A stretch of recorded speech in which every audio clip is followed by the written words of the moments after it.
This is Nan McKay, and I would like to introduce you today to Debra Woods. Debra is founder and CEO of Debra Woods Wellness Coaching. She is Mayo Clinic trained and certified and brings a high level of expertise to the wellness coaching field.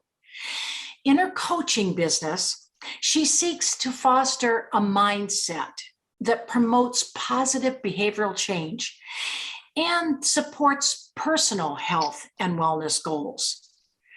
So welcome, Debra. Thank you. I'm excited to be here. Let's focus on women over 65. You reinvented your career from an accountant and writer and public school educator, if I remember right, to starting a business as a wellness coach. What age were you when you decided to start your business as a coach? So I was 53 when I started. It just felt like the right time to make a career pivot. I had tried a few different things. I had gone back into accounting, but I realized I do not want to be sitting at a computer all day long engaging with numbers more than people. So I did a pivot. I went into public education, was very passionate about the work that I was doing there. And as rewarding as it was also very depleting. So during this period of time when it sort of felt like a midlife career crisis, I wanted to make it a midlife career revolution.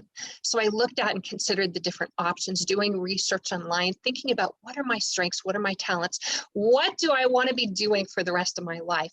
And as I looked at all of that, I stumbled across some training at Mayo Clinic in Rochester, Minnesota. I knew about Mayo Clinic, their stellar reputation, and the important institution they are for supporting health and wellness. And I decided to engage in the training that they offered in Rochester, Minnesota. So I did that, made the midlife career pivot, and it felt like the exact right time work that I would love to be doing for the rest of my life. You know, I spent 20 years in Minnesota, and I mean, they are the premier organization in this area. I mean, there's nobody that can really top them. Curious about something. Did you find other women are pivoting at about the same age? Yes, absolutely. I think the 50s and 60s can be an amazing time to pivot. I think women at those ages are really coming into their own. They have some experience, they have some wisdom, they've learned some things, some easy things, some tough things, and they value themselves. They recognize what they're bringing to the table in any endeavor they undertake.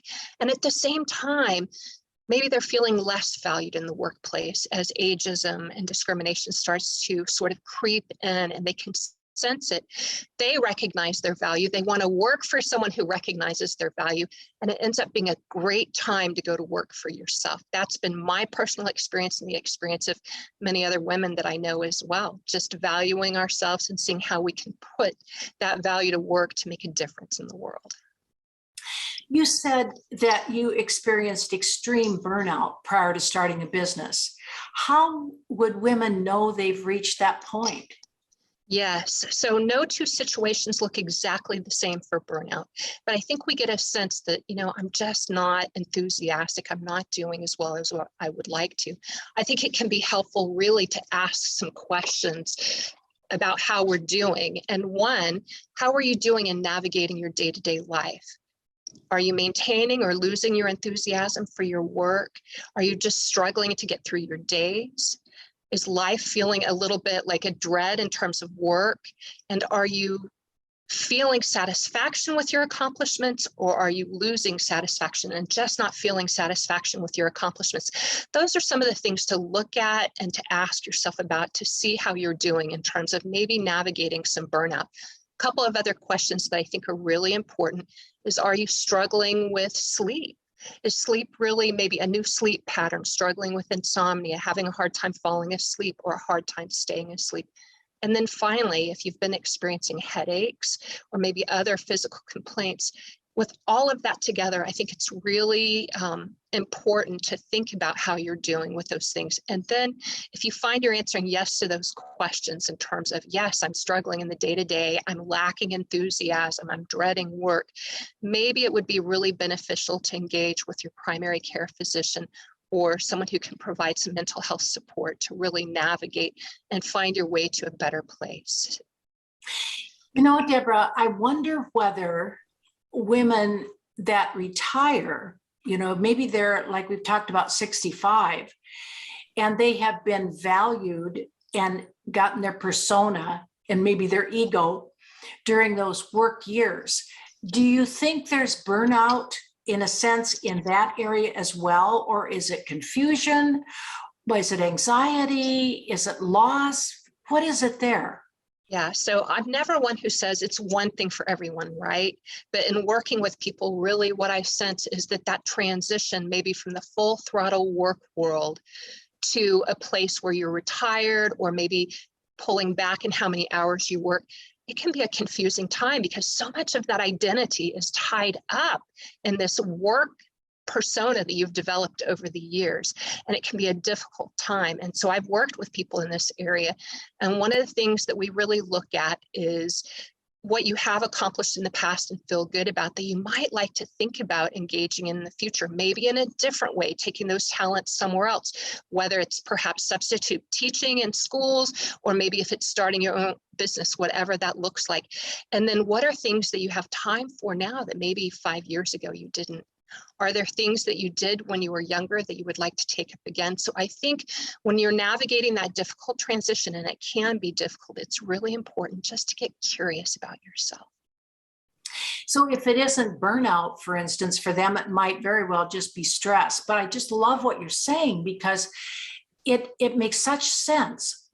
Our identity, now that women are working in high level positions, I think that our identity is definitely coalesced in those past years. And all of a sudden, when you don't have some place to go every day in the morning and something to do which validates yourself, that could feel confusing.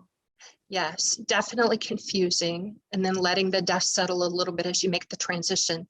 And then beginning to get curious about what is ahead and think about the possibilities. I recall it was a man that I was working with at this particular time, but he had retired at 72. And his plan A was not working out the way he planned on for retirement. He found his body wasn't up to some of the things that he thought he could do. He just didn't have the enthusiasm for the things that he thought he would in retirement.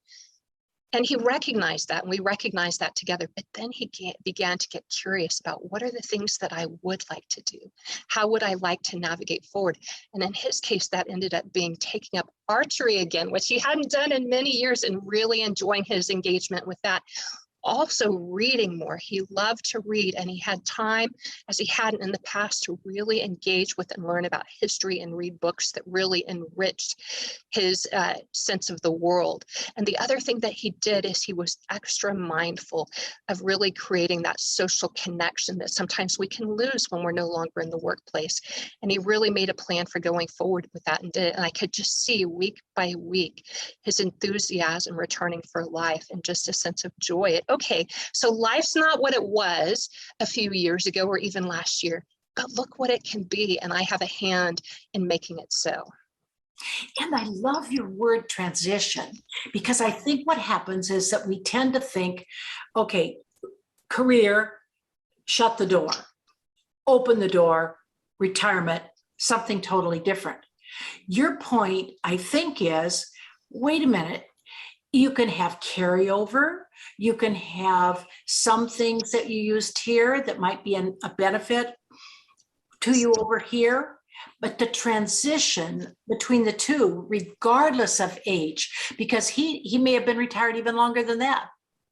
But it's a point that you need to make some kind of transition, don't you?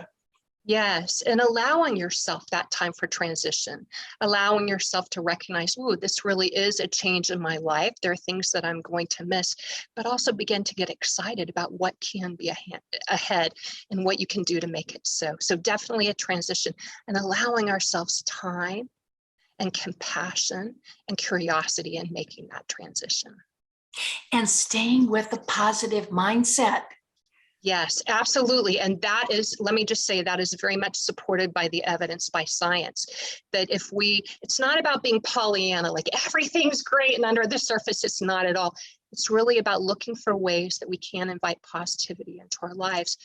What do I feel good about having accomplished? What's going well in my life, and how can I bring more of that into my life? So I think just consciously weaving that positivity into our lives can make a big difference. Well, I know you've garnered several certifications. How's a person find out what certifications are needed for that next level, whether it's a career or just volunteerism or whatever it is? How do you know?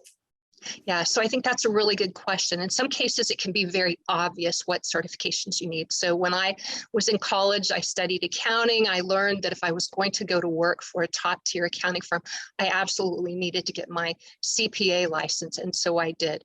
Similarly, in education, if I was going to teach in the public schools in Oklahoma, where I live, I needed to be a certified educator. So I went and did the things that I needed to obtain that certification. So sometimes it's very obvious, it's very clear if you want to pursue a certain path that you need certain certifications. In other cases, it may not be so clear. So if you have an area where you're not quite sure that you're wanting to go into, and you're thinking about, okay, do I need certifications? Begin to look for job openings and see what they ask for. Even if you want to work on your own, look at those job openings online and see what are they asking for. And if you see again and again and again a requirement is certification, that's something that you're going to need. Also, it can be very helpful to talk to people maybe who have worked in that area. What are their thoughts on certification? Is this necessary? Is it highly desirable, or is it something that's just kind of nice? Whatever the case may be, I do believe that certifications can do much to set you apart. So certainly worthy of consideration. What they tell people is that you have some credibility, that you have passed some examinations, that you've met certain educational and training requirements. So I think it is important to look at certifications that you might need or that might be highly desirable and make a decision on whether you want to pursue that or not. So I'm wondering, do all wellness coaches have to be certified, or is this like a state by state, or Yeah. how does it work? Yeah, so that is an excellent question. So many people are moving into the wellness arena. I think it's got to be the fastest growing industry, certainly in the United States and maybe even in the world. So many people pouring into wellness, and you have the whole spectrum. You have people that are all about evidence-based, science-supported wellness, and others who have some different ideas that maybe resonate with you, could support you, but also sometimes, unfortunately, they can maybe not be so helpful or even lead you down a wrong path. So certification, it's not required as a wellness coach, but I think it's very, very important to be certified. Certainly, I feel that for myself. So how do you determine if someone's qualified in wellness coaching? Because there's so many people who are pursuing it. I think there are several questions that need to be asked. And you often, let's say you've found a wellness coach that you think, okay, I think this one is a match for me. I want to find out how qualified they are, what their qualifications are. I think a great place to begin is really with talking to them about their training. Where were you trained?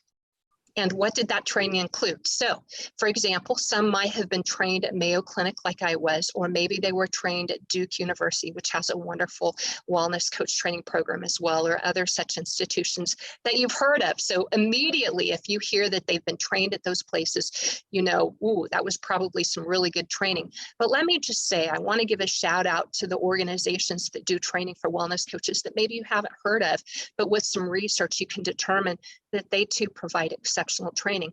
One of them is Real Balance Global Wellness, and another one is Well Coaches, both exceptional programs that do great training for coaches. So that's something to consider. What training have they received? And then what did they learn in that training? And for me, especially in my Mayo Clinic training, what I learned was really the neuroscience of behavior change. What does it take to sit with someone, to be a partner and ally with them, and to help them connect the dots between who they are and who they want to be when it comes to their health and wellness coach? I think of it kind of like this. If you want to climb Mount Everest, you're probably not going to want to do it alone. And sometimes when it comes to our health and wellness goals and desires, we've struggled to do it alone. So we'd like someone to go with us. Just as that Sherpa, that guide, goes with the person in climbing Mount Everest, they can lead the way, they can help them to have the most successful climb possible. It's really the same with wellness coaches. We ally with you.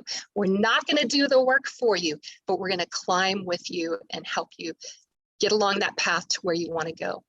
One other thing I would suggest, in really looking at the qualifications of a wellness professional that you might work with, is to talk to them about the ongoing training that they receive and what are the certifications that they have. In terms of the certifications, just very briefly, I not only trained at Mayo Clinic and received a certificate for completing the training there, I also went on to take a few more steps with them to become Mayo Clinic certified. And then additionally, a number of coaches now are going on to sit for an examination with the National Board for Health and Wellness Coaching. 4-hour exam, enormously comprehensive on every aspect of behavior change that you can possibly imagine. And I just want to say that that examination is administered by the same board that actually administers physicians' exams. So this is serious business. The National Board for Health and Wellness Coaching is really wanting to say the coaches that have our certification are meeting certain level for education, training, and knowledge base. And if you really decided, maybe I would like some support and help to achieve my wellness goals, my health and wellness coaches goals, I would suggest going to nbhwc.org, the National Board for Health and Wellness Coaching, nbhwc.org, and doing a search for a wellness coach, either in your area or if you are open to working virtually all over the United States. So just a few thoughts to really set apart their qualifications and understand those if it's someone you would like to work with. That's really helpful. You know, in starting a wellness coaching business, it's just like any other business. You need a following. You need to reach the right people. How did you gain a following when you started your new business? This is such an excellent question, and I always love to talk with people who start businesses to find out, how did you get your following? So there are several areas that you can really go into to develop a following, and the first one that I want to mention is really the area that I went into first, and that is networking and building relationships. I love people. So in that regard, I'm very comfortable with engaging with people and telling them a little bit about what I do. But on the whole, I've not always been so comfortable with promoting myself. Like, here I am, this is what I have to offer. And yet, two things have really helped me with that in building relationships and networking. And the first is just, I cannot help people if they do not know what I do. And the second one is just a deep desire for me to provide value in any interaction I have with people. Whether I ever end up working with them or not, I have a deep and personal goal to support people in their health and well-being. And if they have some interest and want to talk about their health and well-being, I'm open to doing that in a way that provides value in any immediate conversation. So I really leaned in hard, Nan, with the building relationships, with the networking, and I'm getting better at that over time. And then additionally, other areas that I've been leaning into that I think bear mentioning is content creation. Creating written content, creating video content for my website and for my social media platforms. Also, writing things for other publications and having those published. So that's something that I'm doing more and more of. I've written for years, so writing is not new to me, but in terms of really bringing it into the health and wellness sector, that kind of is. Two other things just very briefly that I want to mention that I think are so important in building a following. One is what we're doing right now. It's media appearances. It's engaging with other people in their audiences and bringing value to that engagement. So media appearances, whether it is television, radio, online, and a podcast, is just an opportunity to have a conversation that supports anyone who might watch that or listen to it. And I think there's so much fun. The last thing that I just want to mention in terms of really developing a following is it's really important for me to do excellent work, whether I'm working one-on-one with someone to provide good services or whether I'm developing a wellness program for a company or organization. If I provide value and quality in any engagement I undertake, then word of mouth will spread because they like it and they want to share with others. So those are some of my big thoughts on developing a following. And believe me, I am still learning more as I go. Well, it is a learning process now that we've gone so much into online and social media that it's a different world than it used to be in that area. That's for sure. Yes. So tell us about this 6-session wellness program that you've got. Sure. So I work a lot one-on-one with people. And the other big thing that I do is I work with companies and organizations to support their employees, to support members, to support their clients. And currently that is where my offering is of multi-session programs. It is my hope and goal at some point to offer those more to the public. But for now, I think what you're talking about is a six-week program that I developed for Palomar, Oklahoma City's Family Justice Center for women who are survivors of domestic abuse and who are really charting their own course to thriving. And so I worked with caseworkers, I worked with leadership at the organization to develop a program for these women for 6 weeks where they had this safe place, this refuge to come and be on their own team for their health and wellness. And we explored a number of topics. Some of the big ones were just how to be an ally to yourself in terms of compassion and confidence, navigating stressful times, how do you reduce stress while also replenishing energy? How do you develop habits, small habits that can make a powerful difference in your mind, body, and spirit well-being? And other things that we talked about as well were just how to navigate forward with optimism. So that's something that I see probably offering in one way or another to the public at some point. But right now, really my engagement is working with companies and organizations in group settings. So. I think that's very, very valid.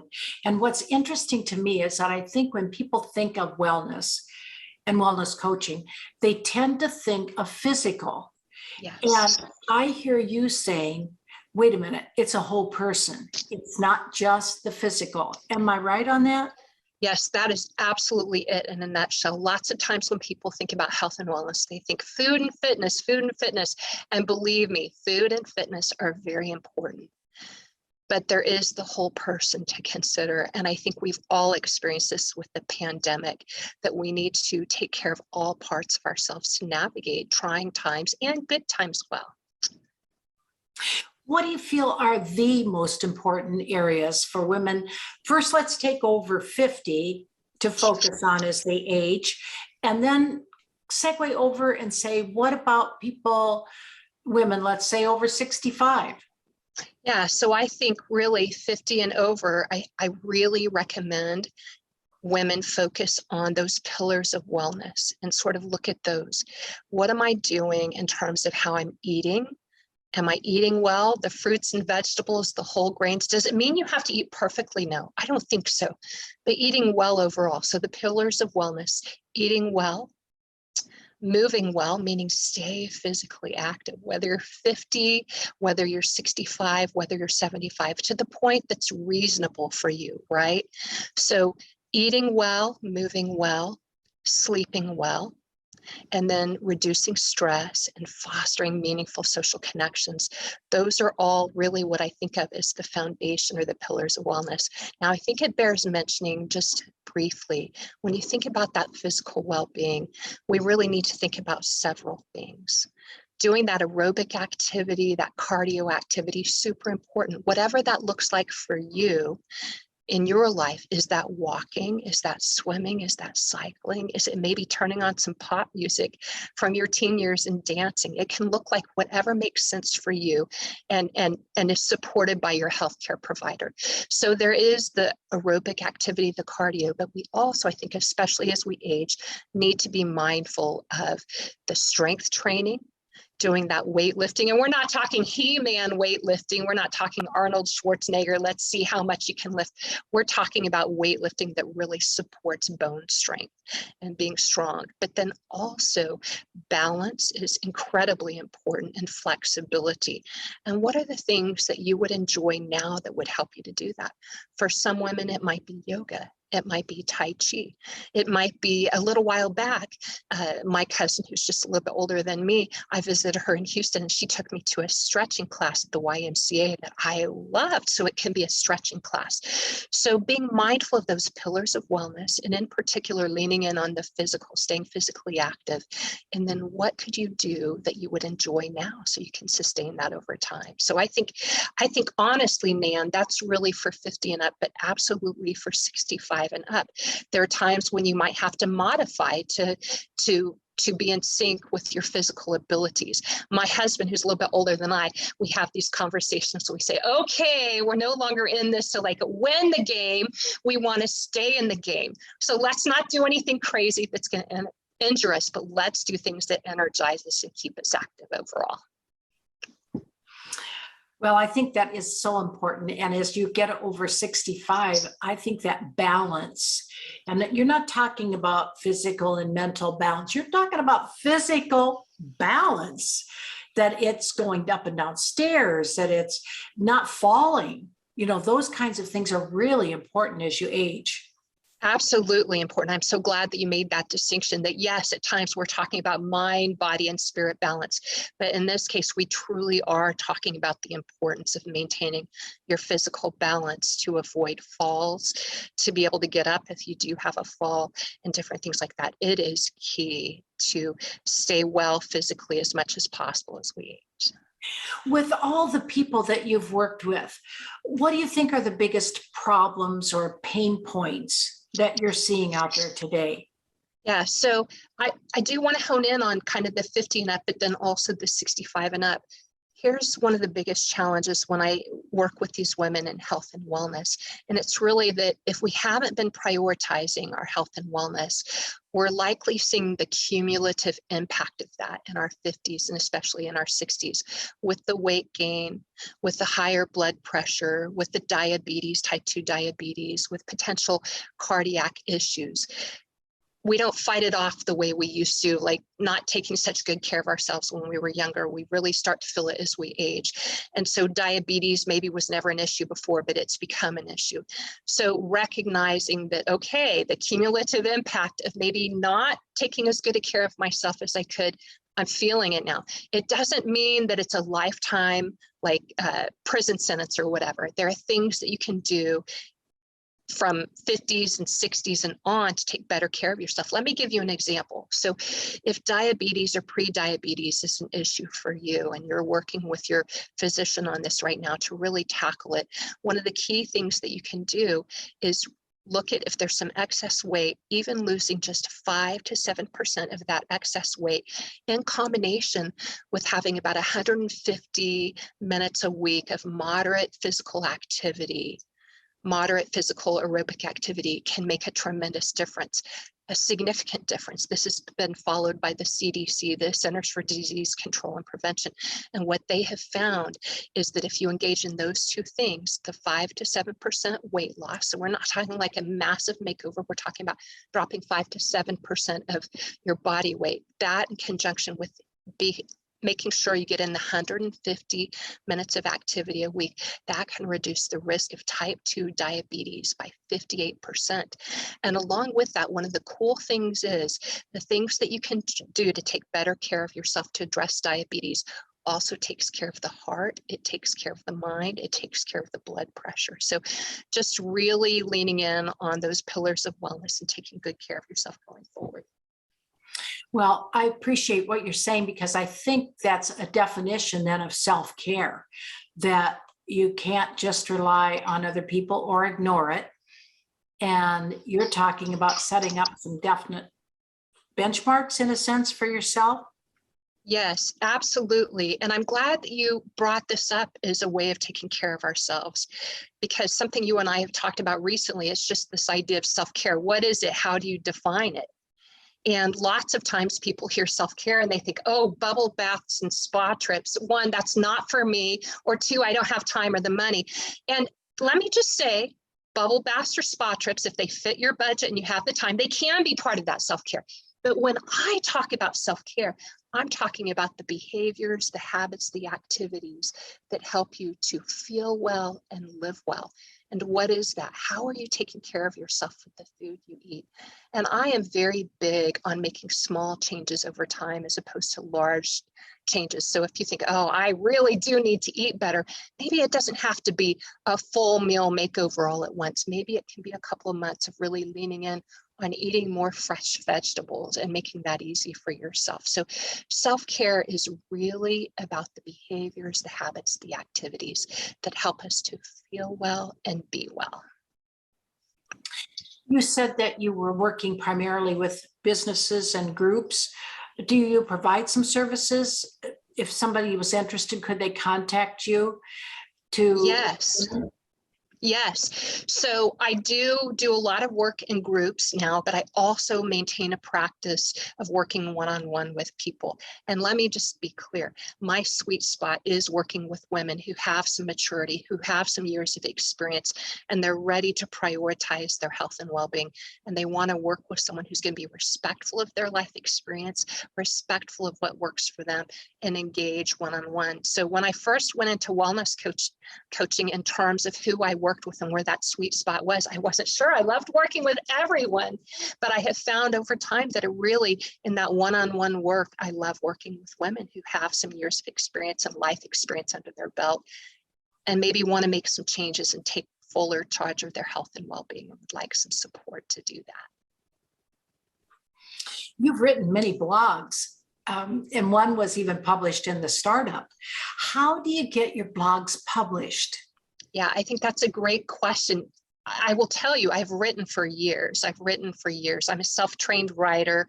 I looked at what other people wrote and I thought, I can do that too. So I trained in writing over the years, reading other people's writing, having experience and taking some classes myself. So the piece that you're talking about, that was published in the startup, I did not even solicit publication of that. So I'll tell you just briefly, because I think it can be very instructive to sort of deconstruct the experience that I had with that, to think about if you would like to write more blog posts or articles or guest columns. So here are a few things that I just want to share about that I think could be instructive. So what I did with that piece, it was called My Midlife Career Revolution, or something like that, close. So My Midlife Career Revolution. So I think so I wrote it because I really wanted to, and I wanted to share with others. And I self-published initially on Medium, which is an online place that you can publish your writing. Anybody can publish their writing. It is a combination of amateur writers and professional writers. You see a huge cross-section of focuses. It can be a great place to maybe publish. So what I did is I published it on there, and then the editors of the startup came to me and said, hey, we love this. We want to publish in our magazine, which is the largest publication, professional publication within Medium magazine. And I think they picked it up for several reasons. One, it was a topic with wide appeal. We all have times in our careers when we want to make a change, and it can feel like a crisis, right? But I took that topic that so many people are interested in, especially during the pandemic, and I put a fresh twist on it. We're not going to make this a crisis. It's going to be a midlife career revolution. And I think that there was a lot of appeal in that. I think some other things that I did that were very helpful in getting it published with the startup was really writing a piece that was personal. It was my story, but was mindful of having universal appeal, things that people could relate to as they tried to figure out their own life's journey in terms of what work they did. I think it's also important to keep in mind, what does the audience for this publication really want to hear? And in my case, I think I hit that note. And then also, what is the writing style and tone for this publication that I'm interested in having a blog or an article published in?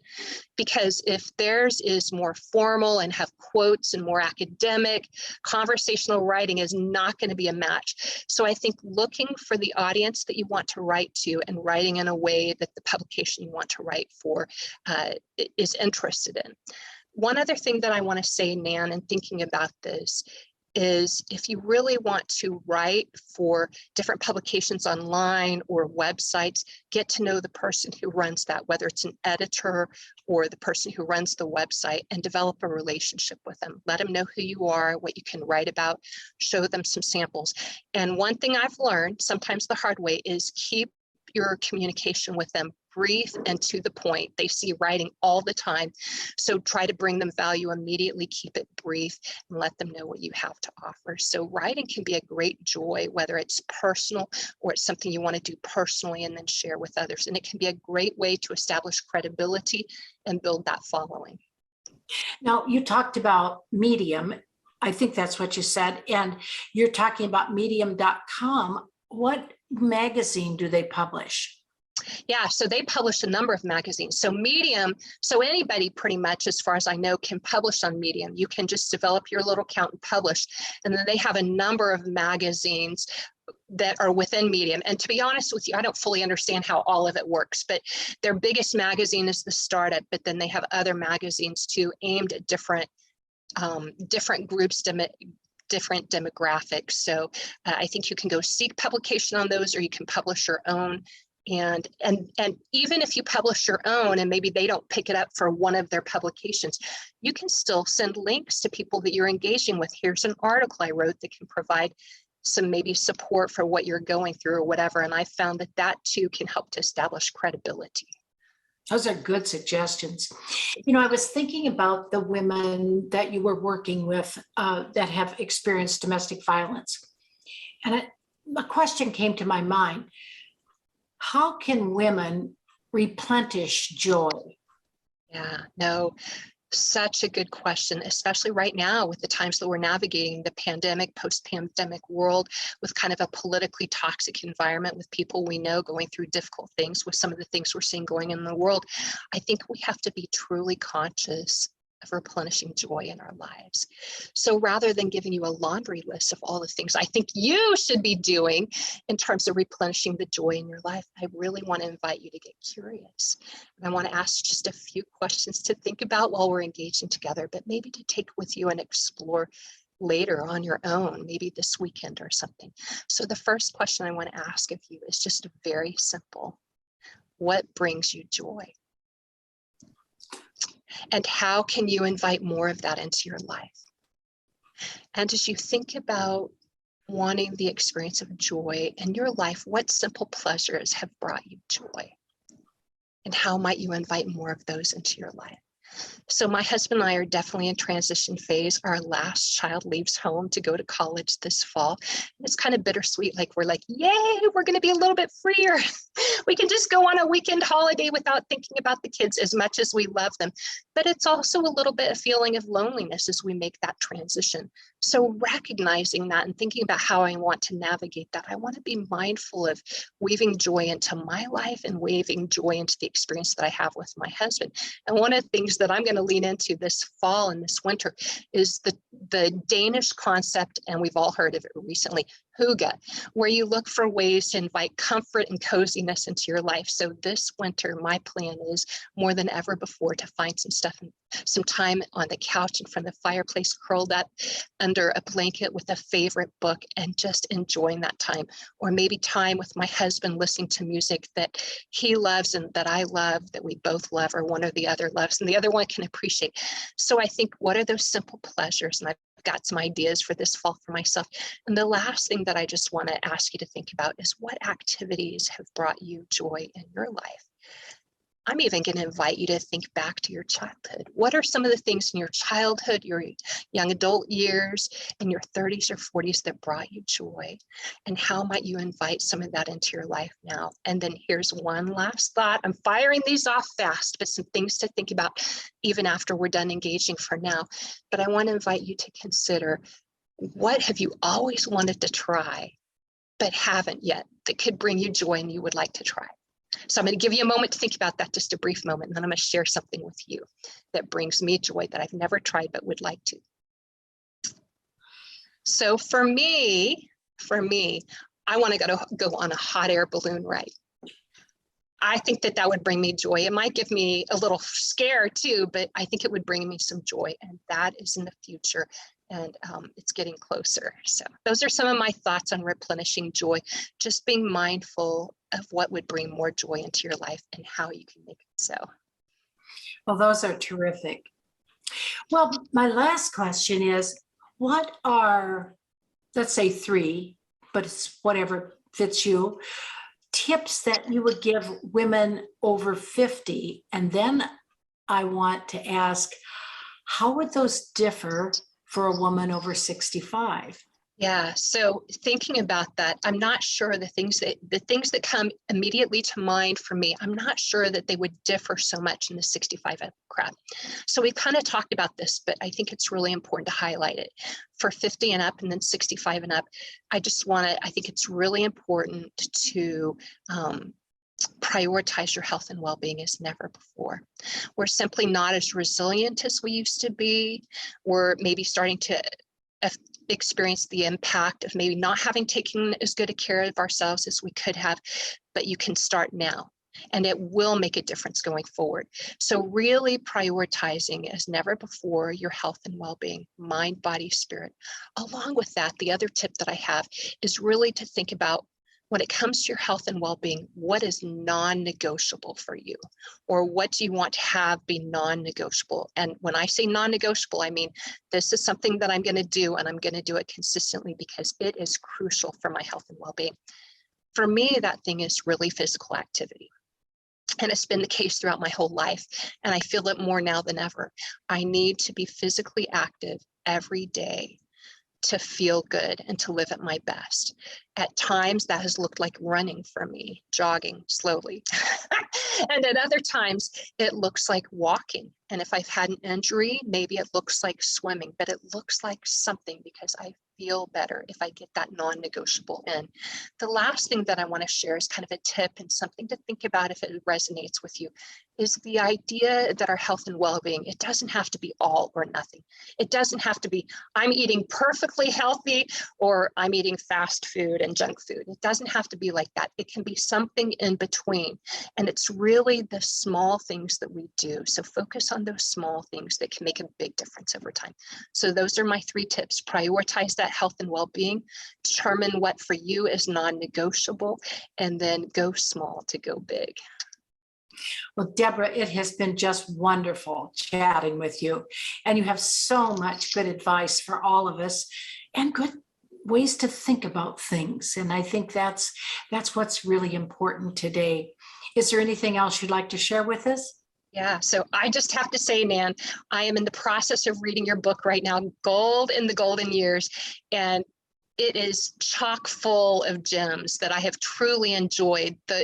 Your experience that you've written about, the experiences of others that you share, and it just gives a lot of support for navigating in the 50s and 60s and beyond, personally and professionally, and I just feel energized by it. So thank you for writing it. The only other thing that I want to say is really that, by the time we hit our 50s and our 60s, we've probably experienced some hard things. We know that they happen. It is what it is. So my thoughts for you are just continue to make the best of things when life is tough, but also be mindful of weaving that joy in. There is so much yet to experience in terms of joy and living a life of meaning and one that is fun and joyful. So those are my thoughts, and thank you so much for having me. Well, you are very welcome. I think that really fits for me because I love life. Thank you. Thank you.